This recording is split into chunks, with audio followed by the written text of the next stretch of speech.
Sup guys? You know, I've been thinking about it for a while and I think I'm finally gonna do it. I'm gonna get a sidekick. I've always wanted one, not just for marketability or merchandising purposes, but also just because it would be fun to have one around, you know, to keep me company. So it's my humble honor to introduce you to my brand new sidekick, Blimbor. Say hello, Blimbor. So tell me a little bit about yourself. Do you have any hobbies? Anything you want to say at all? You know, we'll work on it. Sonic the Hedgehog 2, not Sonic the Hedgehog 2, Sonic the Hedgehog 2. The first Sonic the Hedgehog game was a massive financial and commercial success for Sega. With over 15 million copies sold, it's no wonder how Sonic became a huge cultural and gaming icon practically overnight with just this one game. I don't like Sonic 1 that much. The more I think back on the original Sonic the Hedgehog, the more its flaws begin to stand out for me. The game's stages are not paced very well at all. Levels can go on forever, and a lot of the mentality behind the game's design is incredibly cheap and somewhat unforgiving to new players. But hey, while it isn't perfect, I still hold a ton of respect for the original Sonic the Hedgehog, if not for helping to kickstart one of my favorite franchises of all time. So hey, what do you do when you have a decently well-received and financially viable standalone product? Well, you make a sequel, of course. Look, I'm telling you, people might not get the Bible now, just you wait till the Bible 2 comes out, then it'll sell like hotcakes. Sonic 2 is widely considered to be one of the greatest video game sequels of all time. It improves upon the first game's overall foundation in a big way, cranks the presentation up to 11, and adds in so many concepts, characters, and level tropes that would later go on to become staples of the overall Sonic franchise. However, with my mild disliking of the first Sonic game in mind, how well does this game stand out as a sequel, and how well does it hold up today? Well, there's only one way to find out. Watch someone else play the game and form my own opinion based on that.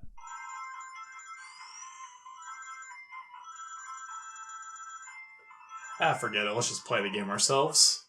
Shortly after Sonic the Hedgehog's massively successful release in June 1991, Sega naturally was quick to begin work on a sequel. Okay, well, they were actually still a little hesitant about Sonic's success and overall popularity as a mascot character, but considering how well the game sold and Sonic instantly becoming one of the most iconic characters of all time, they were quick to change their tune shortly afterwards. However, at this time, everyone's favorite insider trading criminal / Sonic creator Yuji Naka was no longer working at Sega due to salary disputes and dissatisfaction with the company during Sonic 1's development. While Sonic 1 was being developed, however, Sega was working on creating a California-based American branch known as the Sega Technical Institute, or STI for short. Leading the studio was Mark Cerny, a young game designer and programmer who would later go on to work on several PlayStation titles and systems. On one fateful day, Cerny visited Yuji Naka at his apartment in Japan and convinced him to join STI over in America. Naka agreed and the studio officially pitched Sonic the Hedgehog 2 to Sega for a 1992 holiday release. Development began a few months later, with many members of the original Sonic team joining STI in order to aid with the game's creation. However, the artist behind Sonic's design, Naoto Oshima,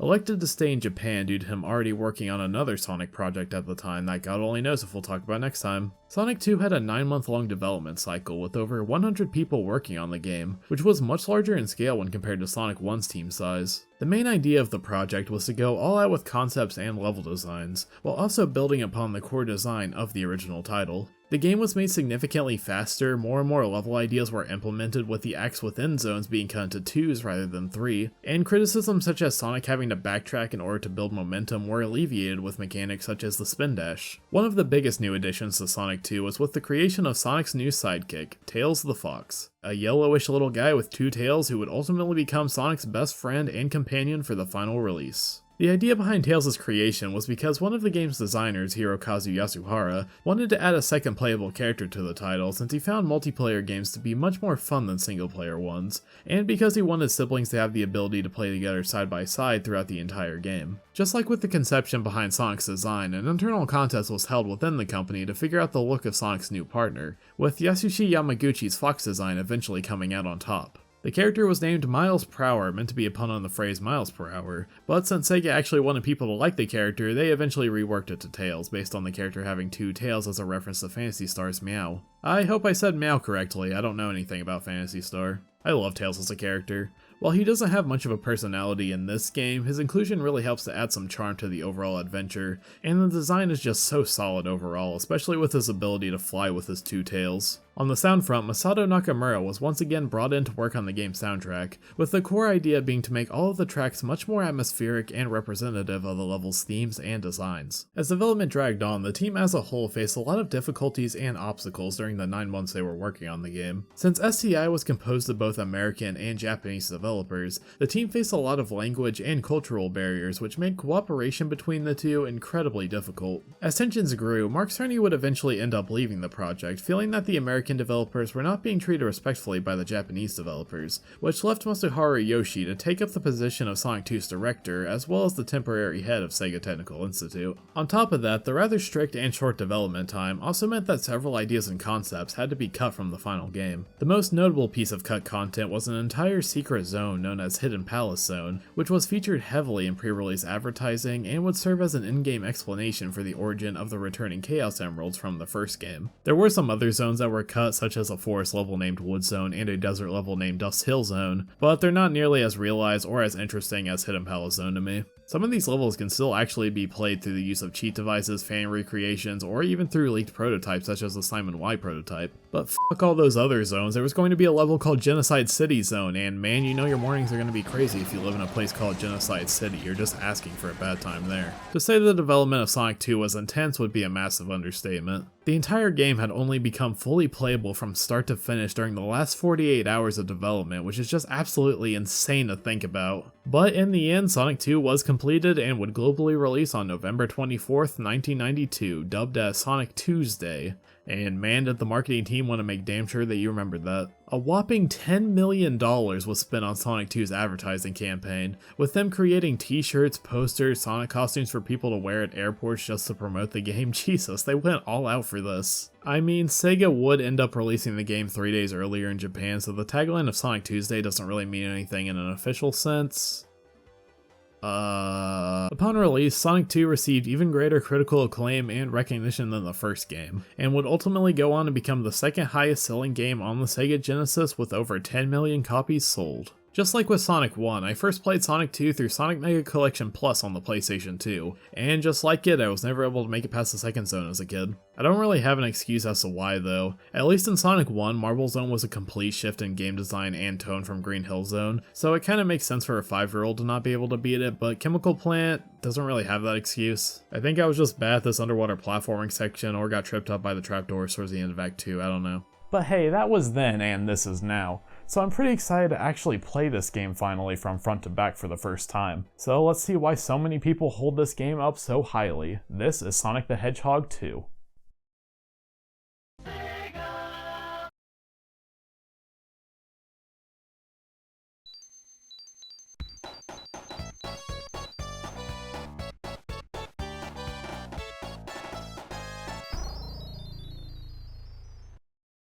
Our plot this time is fairly similar to the first game. Dr. Robotnik is back to being a bitch-ass motherfucker and once again seeks world domination by trapping woodland creatures and machines whilst also searching for the Chaos Emeralds in order to help build his ultimate weapon of mass destruction, the Death Egg. Disney's gonna sue. Whilst vacationing on West Side Island, Sonic catches wind that Robotnik is once again up to no good, and sets out to stop the evil doctor once more. However, he's not alone this time around, as a young fox with 2 tails named Miles Tails Prower tags along with Sonic due to his strong admiration for the blue hedgehog, and because of Tails being able to keep up with Sonic's overall speed. And yeah, that's basically it for the plot. Sonic and Tails have to go find the 7 Chaos Emeralds, and put a stop to Robotnik's latest scheme. Now there are a few details I'm skipping out on, such as how Sonic got to West Side Island through the use of his biplane, the Tornado, which is really odd considering how it would soon be retconned into being Tails' plane, which makes a lot more sense considering Sonic can just run anywhere. Or how Tails is actually the creator of the Spin Dash, one of the major new mechanics featured in the game. But for the most part, the plot is about the same as last time, just with some added nuance and a few little details, so let's get into the actual game.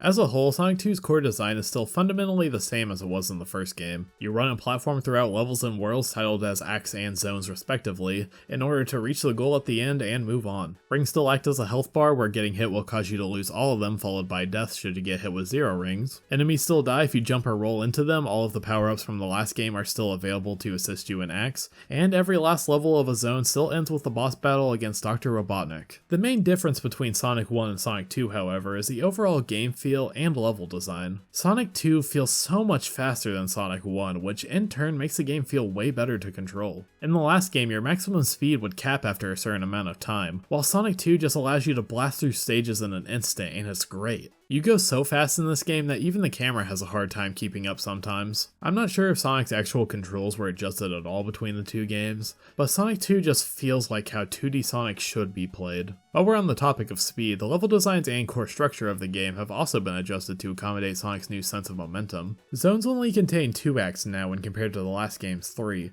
and the levels no longer feature that stop and go bullshit that plagued Sonic 1's level design, while also being much shorter in length. The zones in this game are also much more consistent with one another structurally, which helps make the overall game much more fun to play through whilst also allowing for a larger number of unique levels due to the shortened level designs. One of the major new additions Sonic 2 added to the gameplay was the addition of the spin dash, a move you can perform by pressing down on the D-pad and mashing the jump button for a quick rolling attack move that is great for taking out some enemies and providing a small dose of speed in an instant. I love the spin dash. It's such a fundamental part of Sonic's toolkit that I honestly had to fight a lot of muscle memory when I was playing the first game. I honestly forgot it didn't show up until this one. I do think having to stop completely in order to perform it is a bit of a downside though. I don't know, I just find having to completely cut your pace in order to increase your speed with the spin dash to be a little irksome, though that is more of a nitpick, I'm aware. The spin dash is also a pretty important component of the game's level design, as it greatly negates the need to backtrack in order to build speed like in the first game. Now you just press down, apply thumb to A button, and carry on.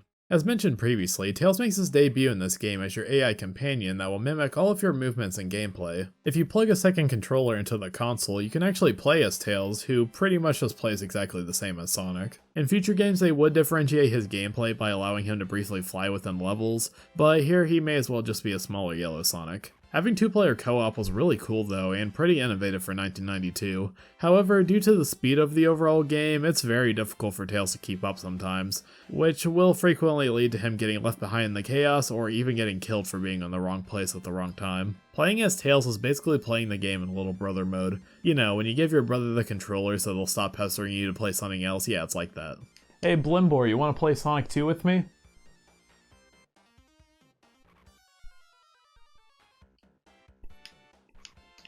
This is gonna sound mean, but it's kinda comical how easily Tails can die in this game. Granted, I'm guilty of killing him a couple times too, but I don't know, it's kinda funny. That'll hold up in court. Tails does have infinite lives though, and will quickly respawn should he bite the dust, so in the end, there's no harm, no foul. If you want, you can even play the entire game as exclusively Sonic or exclusively Tails, but you don't get anything special for doing that, it's just there for novelty's sake. Overall, I like having Tails around. I would have liked for him to have some more unique characteristics to help him stand out when compared to Sonic, but he makes for good company and doesn't get in the way of gameplay. That is unless you're doing the special stages. Okay, so in Sonic 1, if you collected 50 rings and completed an act, you could jump into one of these giant rings to play a special stage, where you maneuvered through a psychedelic rotating maze until you reached the center and grabbed a Chaos Emerald. If you remember, I wasn't the biggest fan of these special stages because they were often hard to control, easily dizzying, and kind of worthless in the grand scheme of things considering you didn't really get anything for collecting all of the Chaos Emeralds. The requirements for getting the emeralds are somewhat similar in Sonic 2. If you have 50 rings and go past a checkpoint pool, you can jump into these stars and play this game's version of the special stages.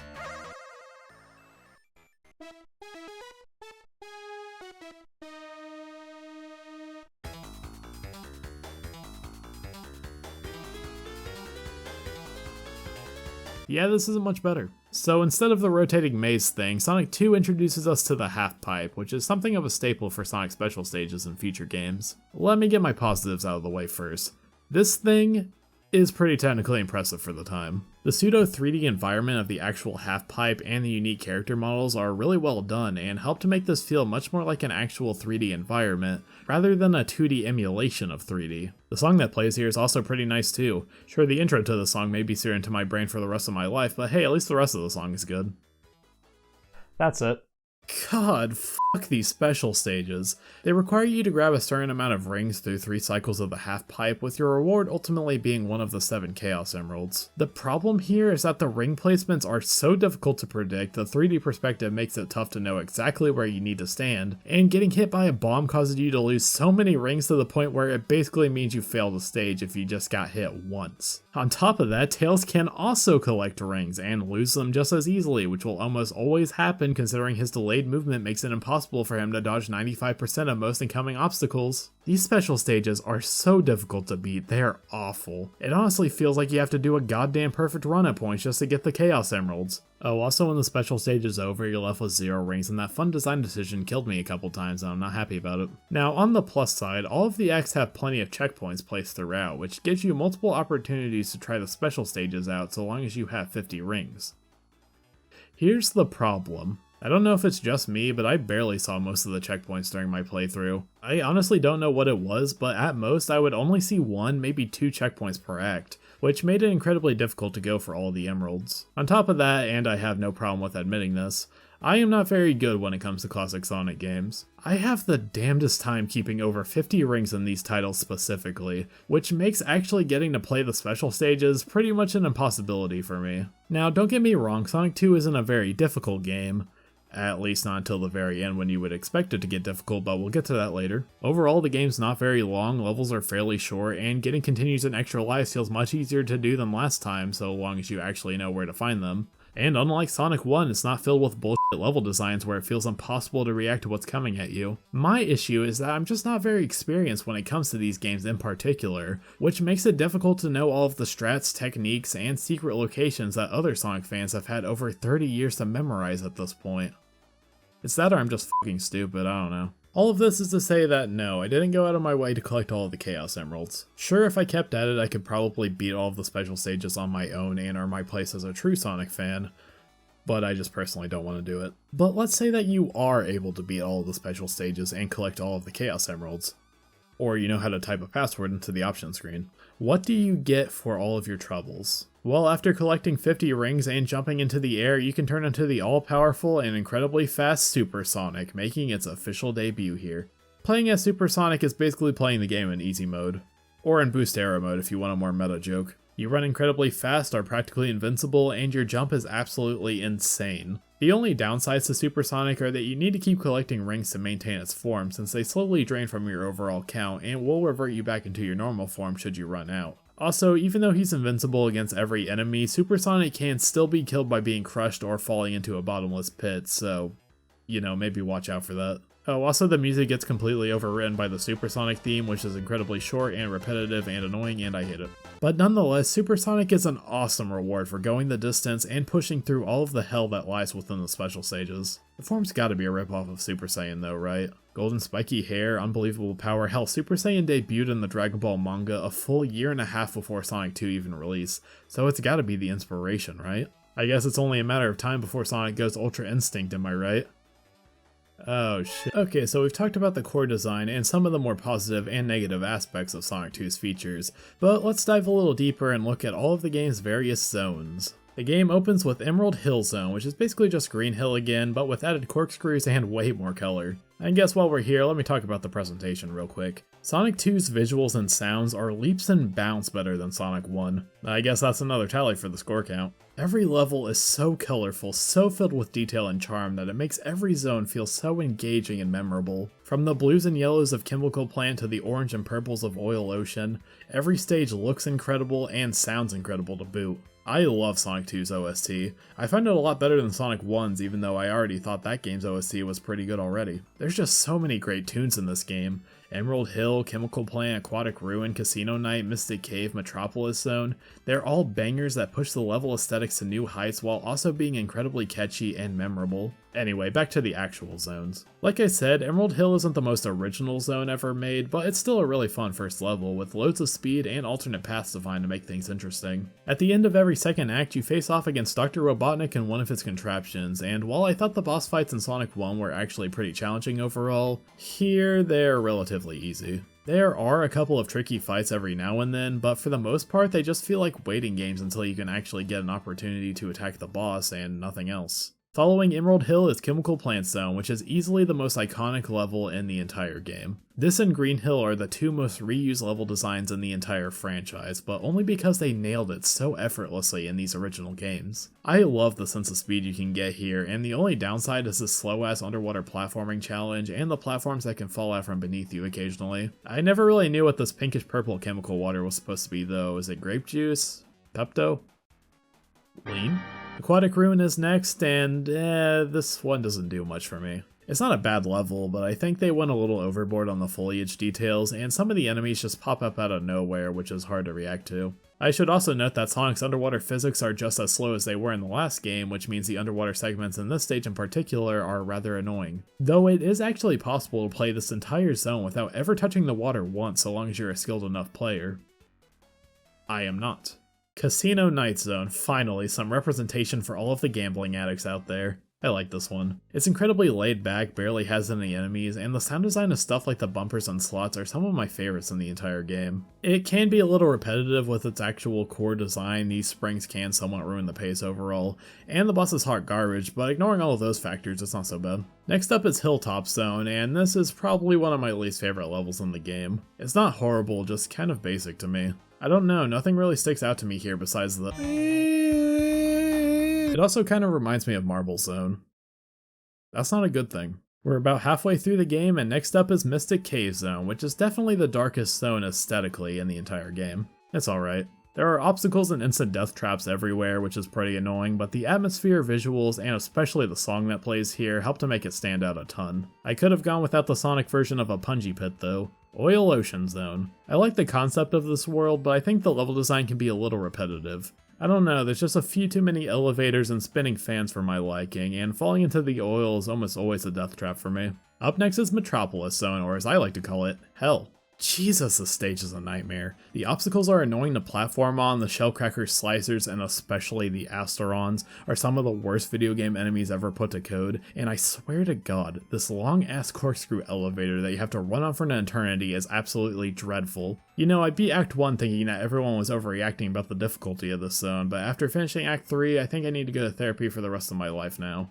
After that is Sky Chase, which is a one-act level wherein you control Sonic on top of Tails' plane in a 2-minute long auto-scroller that is janky as hell. If you controlled the actual plane it would be fine, but instead you control Sonic on top of the plane, which adds this weird delay to everything you do, and it's just not very fun to play through. Also, don't even think about spin dashing here because you will just fly off the plane to your inevitable death. So that's cool. At least the music is pretty relaxing. Wing Fortress Zone is another one-act level and has you boarding Robotnik's airship as he flees to the Death Egg. God, this level is too long. Apparently there are shortcuts to make this zone way easier, but I just found it really tiring and tedious with a ton of do-or-die platforming just for good measure. The boss can especially kiss my ass. God, this fight was so f***ing annoying. But okay, on to the final level, the Death Egg Zone, which is essentially just 2 boss fights that you have to fight with 0 rings. I love arbitrary difficulty. You start out by fighting this robotic version of Sonic called Mecha Sonic, and honestly this boss isn't that bad. Sure, it's annoying at first, but after you learn to target the most sensitive body part of any living creature, i.e. the forehead, it becomes a simple matter of memorizing the rhythm of Mecha Sonic's attacks and knowing when to strike back. I always thought it was weird how Mecha Sonic never became more of a staple in the Sonic series though. It's probably because a certain other robotic version of Sonic became a much more popular character for the series, but I don't know, I think it would be cool to see Mecha Sonic pop up again. Anyway, after chasing Dr. Robotnik, who is somehow running faster than Sonic, you face off against the final boss of the game, the Death Egg Robot. Fuck this boss, fuck this boss, fuck this boss, fuck this boss, fuck this boss, fuck this boss, fuck this boss, fuck this boss.